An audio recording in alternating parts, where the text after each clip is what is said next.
Rooftoppers, Chapter 19, Part 3.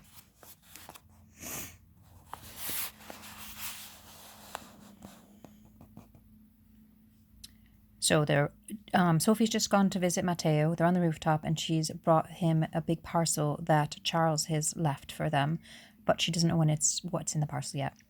I don't know, I thought we should open it together. Why? Now that he asked, Sophie found that she couldn't explain. She felt herself turning pink and swore inwardly. You know, like Christmas. I don't understand. What about Christmas? You know, like when you unwrap presents together at Christmas. I don't, said Matteo. His face was on edge. Perhaps he suspected her of making fun of him. He said, I don't know what you're talking about. I think it's food, said Sophie. It's from Charles. Food has a power over bad temper that nothing else has. Matteo's mouth elongated into a smile. It reached his ears. What kind of food? He took the pack and squashed it in his hands. Meat. He held it high over her head. Maybe I'll keep it for myself. Give that back. There was no real point in grabbing for it, but she tried anyway. He was taller than her by a head. We'll open it together, he said magnanimously. He jerked it away as she came nearer. I'll start. The pack was full of parcels wrapped in greaseproof paper. Matteo dipped his face in and sniffed, then lifted out the first parcel. It was bread rolls, 4 of them, soft in the middle and dusted with flour at the top. They were still warm from the oven, and they smelled of blue skies. The bread had been spread by someone with strong opinions about butter. It was as thick as the first joint of Sophie's thumb. I always used to think, said Sophie, that if love had a smell, it would smell like hot bread. What? Matteo was eating already. What are you talking about? A chunk of butter was hanging from his upper lip. Never mind, said Sophie. Since Matteo looked busy, Sophie unpeeled the next package. It felt sticky in her hand.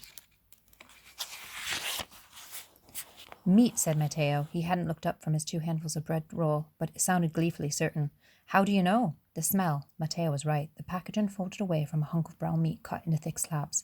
It didn't look familiar. She held it out to him. What kind of meat is it? Can you tell?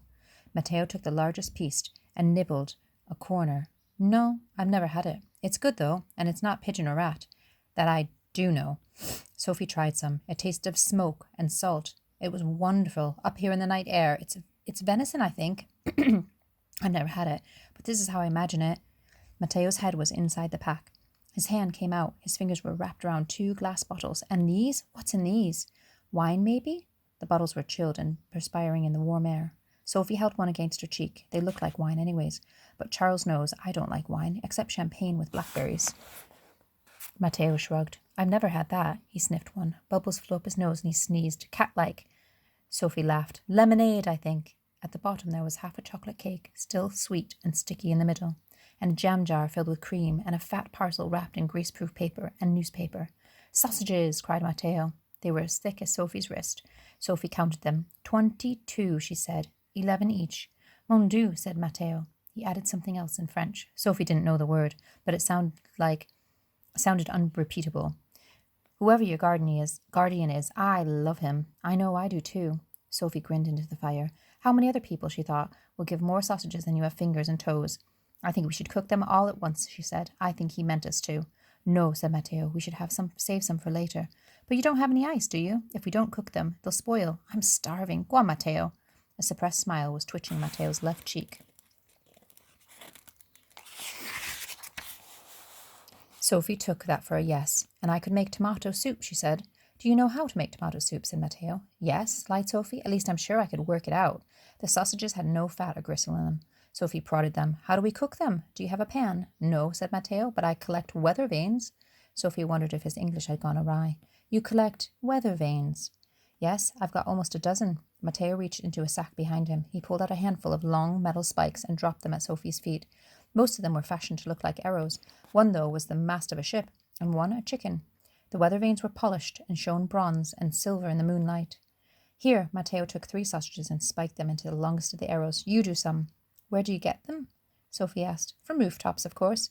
Isn't that stealing? She skewered 4 sausages on a silver arrow and laid them on the fire. No, it's not. They don't use them. They let them rust. I use them. They do use them, though. They use them to what? Sophie was stunned.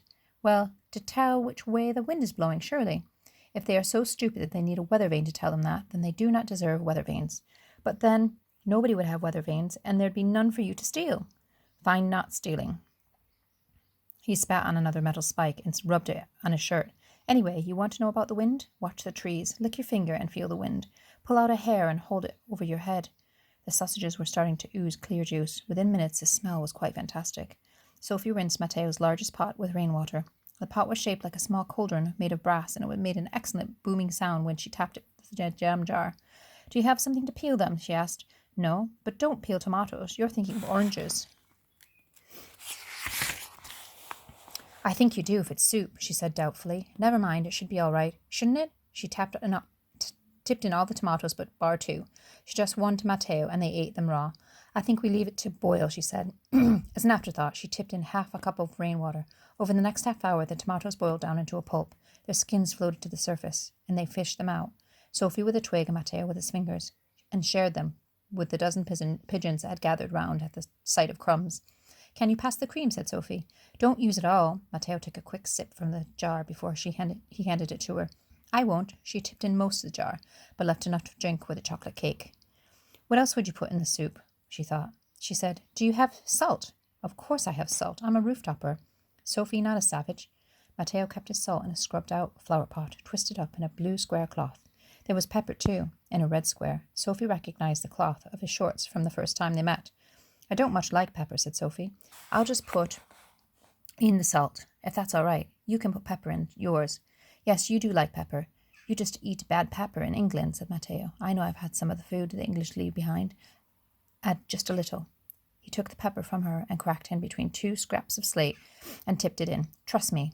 Sophie added the salt to the soup. The smell was so rich it made her nose shiver. It's ready, I think, she said. They sat side by side with their backs to the wind and drank the soup out of the tin cans. The taste made her giddy. It made her want to laugh. Matteo ate whole sausages in a single mouthful. Sophie took 4 and made them into sandwiches with the venison. She added a slop of soup as a relish, and they ate them with both hands. Sophie's hair blew in her mouth, and she tied it back with one of Matteo's bowstrings. She couldn't remember having been so happy before. They had made their way through 14 of the sausages, and even Matteo was slowing when Sophie froze. Can you hear that?